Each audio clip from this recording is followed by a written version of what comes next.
Hi guys ফেব্ৰুৱাৰী আৰু এপ্ৰিল মাহত বহুতকেইটাই ছুটি পাইছিলোঁ আৰু সেই ছুটিৰ সময়ত কেইবাটাও কাম কৰিব মন গ'ল কৰি পেলালোঁ আৰু আপোনালোকৰ লগত শ্বেয়াৰ কৰিব বিচাৰিছোঁ যাতে কাৰোবাৰ সহায় হয় আৰু কোনোবা ইনস্পায়াৰ হয় আৰু মই যেনেকৈ বেলেগৰ ভিডিঅ' দেখি মই ইনস্পায়াৰ হওঁ আৰু কিবা কিবি কৰিবলৈ মন যায়, এনেই থাকিবলৈ মন নাযায়। চ' গাৰ্ডেনিং যিহেতু মোৰ পেশ্যন, গাৰ্ডেনিঙৰ লগতে জড়িত মই দুটামান কাম কৰি পেলাইছোঁ যে আপোনালোকক দেখাব বিচাৰিছোঁ। ইয়াতে দেখিছে আপোনালোকে, এইটো মোৰ যোৱা বছৰ লটাছ মোৰ গামলাত আছিলে, এই গামলে মে থা মেৰা লটাছ। এইবাৰ মই কি কৰিলোঁ, এই মাটি চাটি উঠাই অলপ জেগা উলিয়াই পেলাই চোতালৰ মাজমজিয়ালৈকে লৈ আহিলোঁ আৰু এইখন টেম্পৰাৰী গাৰ্ডেন হিচাপে কৰি পেলাইছোঁ। আৰু ইয়াতে মই নিজে নিজ হাতেদি বালি চিমেণ্টেৰে এইটো বনালোঁ, তৈয়াৰ কৰিলোঁ। তৈয়াৰ কৰি ইয়াতে এই পুৰণা পদুম ফুল ইয়াতে আনি লগাই দিলোঁ। এইটো মোক কামত সহায় কৰিছে মোৰ মিছেছে, যথেষ্ট সহায় কৰিলে তাই। আৰু এইটো মই কেনেকৈ কৰিলোঁ সেইটো দেখুৱাবলৈ মই গৈ আছোঁ আপোনালোকক। আহক আমি ভিডিঅ'টো চাওঁ।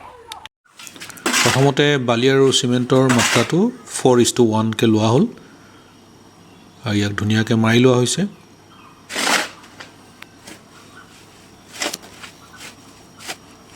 You can use any cement.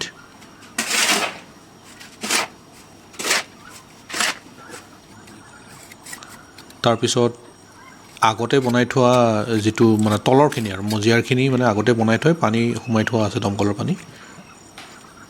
তাৰপিছত আমি বাউণ্ডাৰীখিনি বনালোঁ। বল্ডাৰ আছিলে মোৰ ঘৰতে, বল্ডাৰখিনি লগালোঁ।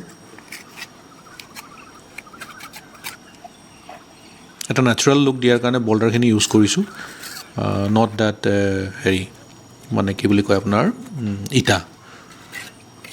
চ' এইটো একদিনতে কৰিব পৰা কাম নহয়, 3 দিনমান লাগিছে। গতিকে ডিউটিৰ পৰা আহি ৰাতিও কৰিলোঁ কিছু কাম। সেই হিচাপে আমি অলপকৈ আমি মছলাখিনি মাৰি লৈছোঁ, নহ'লে মছলা বেয়া হৈ যাব, সময় নাথাকৈ। তাৰপিছত এনেকৈ হ'লগৈ লাষ্টত। এতিয়া এই পানীখিনি সিঁচি পেলাব লাগিব। এই পানীখিনি আমি সিঁচি পেলাব লাগিব। সিঁচি পেলাই উঠি আমি তাতে প্ৰথমে দিলোঁ শুকান গোবৰ। 1 বা 2 বছৰৰ শুকান গোবৰ যিটো মানে সাৰ হৈ আছে, ইয়াত এটা তৰপ এটা তৈয়াৰী কৰি ল'ব লাগিব। আপুনি 3 ইঞ্চি দিয়ে, 4 ইঞ্চি দিয়ে, সেইখিনি দি ল'ব লাগিব। শুকান গোবৰ হ'ব লাগিব কিন্তু দেই, কেঁচা গোবৰ দিলে কিন্তু আকৌ পদুম ফুল মৰি যাবগৈ। তাৰপিছত একদম গাৰ্ডেন চইল, যিটো পানী দিলে একদম বোকা হৈ যাব, গাৰ্ডেন চইল পিয়'ৰ একদম চাফা কৰি লোৱা, সেইটো দি দিলোঁ। দি পুৰণা যিটো আমাৰ গামলা আছিলে, গামলাত যিকেইটা পদুম ফুল আছিলে, ঠাণ্ডা দিনততো মানে ডৰমেণ্ট হৈ যায়, পাত চাত নোলায়। কিন্তু এতিয়া অলপ গৰম পৰাৰ কাৰণে পাত ওলাব ধৰিছে। গতিকে এইখিনি আমি একদম উভালি নানি একো ডিষ্টাৰ্ব নকৰাকৈ, ৰুট বলটো একো ডিষ্টাৰ্ব নকৰাকৈ আমি ইয়াতে ডাইৰেক্ট দি দিলোঁ। তাৰপিছত পিয়'ৰ ফিল্টাৰ্ড ৱাটাৰ আমি ইয়াতে দি দিছোঁ। এটা চৰিয়া লৈ ল'ব, নহ'লে এই পানীৰ জোৰত গোটেই বোকা হৈ যাব একদম। তাৰপিছত এনেকৈ কৰি তৈয়াৰ হৈ উঠিলে